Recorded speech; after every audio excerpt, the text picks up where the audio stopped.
आसमान छूती petrol diesel की कीमतों को क्या सरकार जीएसटी के दायरे में लाने जा रही है? ये सवाल एक बार फिर उठने लगा है। दरअसल लोकसभा में सांसदों ने सरकार से सवाल पूछा कि क्या वित्त मंत्री ये बताएंगी कि पेट्रोल डीजल को जीएसटी के तहत नहीं लाए जाने की क्या वजह है? क्या सरकार को पेट्रोल डीजल को जीएसटी के दायरे में लाने को लेकर रिप्रेजेंटेशंस मिले हैं? अगर हाँ, तो अब तक उन पर क्या एक्शन लिया गया? सरकार से यह भी पूछा गया कि क्या जीएसटी काउंसिल की बैठक में पेट्रोल डीजल और एलपीजी को जीएसटी के दायरे में लाने पर चर्चा हुई है और क्या इस बारे में राज्यों से भी कोई विचार विमर्श किया गया है?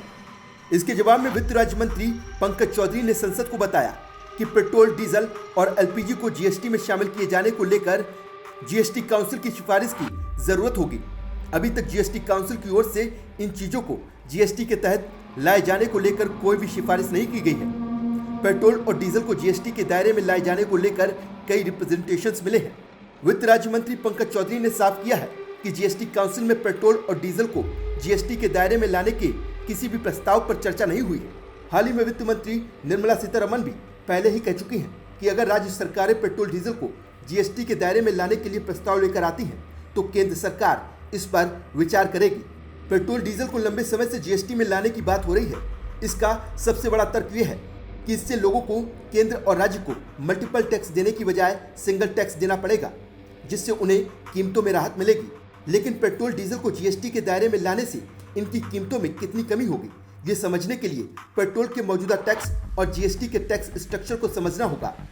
मिसाल के तौर पर दिल्ली की कीमतों के हिसाब से पेट्रोल की मौजूदा रेट को देखते हैं तो दिल्ली में 1 लीटर पेट्रोल का बेस प्राइस 41 रुपये है।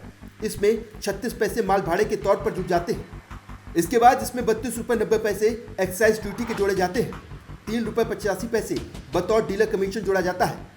दिल्ली में वैट के नाम पर राज्य सरकारें 23 रुपये 43 पैसे वसूलती हैं। इस तरह दिल्ली में 1 लीटर पेट्रोल 101 रुपये 54 पैसे में मिलता है। अब अगर पेट्रोल को जीएसटी के दायरे में लाया जाएगा तो फिर एक्साइज और वैट की यहाँ से छुट्टी हो सकती है।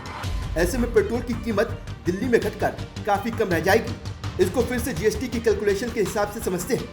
दिल्ली में 1 लीटर पेट्रोल का बेस प्राइस 41 रुपये है। इसमें 36 पैसे माल भाड़े के तौर पर जुड़ जाते हैं। इसके बाद इसमें जीएसटी के अधिकतम स्लैब यानी 28% के हिसाब से करीब 11 रुपये जुड़ जाएंगे। फिर करीब 3 रुपये का डीलर कमीशन भी इसमें जोड़ा जाएगा, यानी पेट्रोल के दाम घटकर करीब 55 रुपये रह जाएंगे। लेकिन राज्य सरकार को वैट की भरपाई के नाम पर करीब 21 रुपये चुकाने होंगे, जिससे कीमत तकरीबन 76 रुपये हो जाएगी। हालांकि इसके बाद भी सरकार कई तरह के सेस लगा सकती है, जिसके बावजूद पेट्रोल की कीमत 85 रुपये तक जा सकती है, यानी आज के मुकाबले भी 15 रुपये तक की बचत हो सकती है। अगर सरकार कोरोना में खाली हुए सरकारी खजाने के चलते इतनी कमी नहीं करती है, तब भी सरकार के पास इसमें काफी कमी की गुंजाइश है।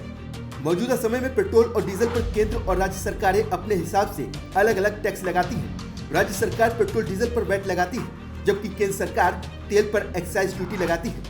2013 से अब तक सरकार की सिर्फ पेट्रोल डीजल पर एक्साइज ड्यूटी से अरबों रुपए की कमाई हुई। 2013-14 में पेट्रोल पर एक्साइज ड्यूटी से 23,404 करोड़ रुपए की कमाई हुई, तो वहीं डीजल से 27,669 करोड़ रुपए और नेचुरल गैस से 2,017 करोड़ रुपए की कमाई हुई।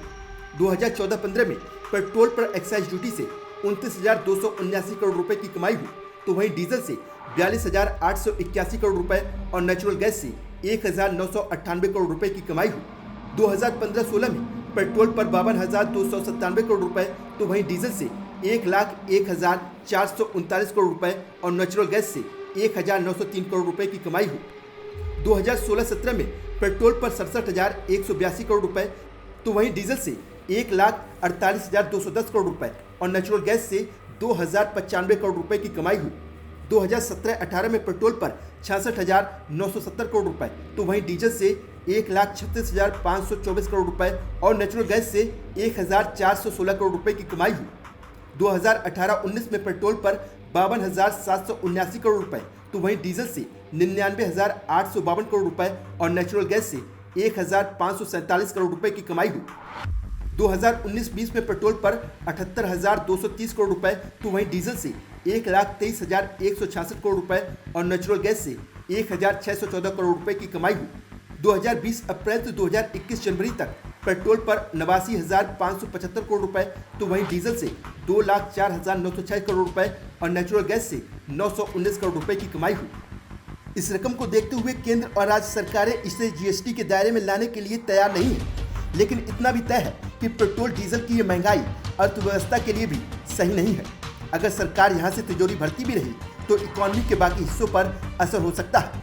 जाहिर है कि अब राहत देने पर तो सरकार को विचार करना ही होगा, वो भले ही जीएसटी में लाकर मुमकिन हो या फिर एक्साइज ड्यूटी में कटौती करके, लेकिन जो भी विकल्प संभव हो उसे आजमाया जाना चाहिए।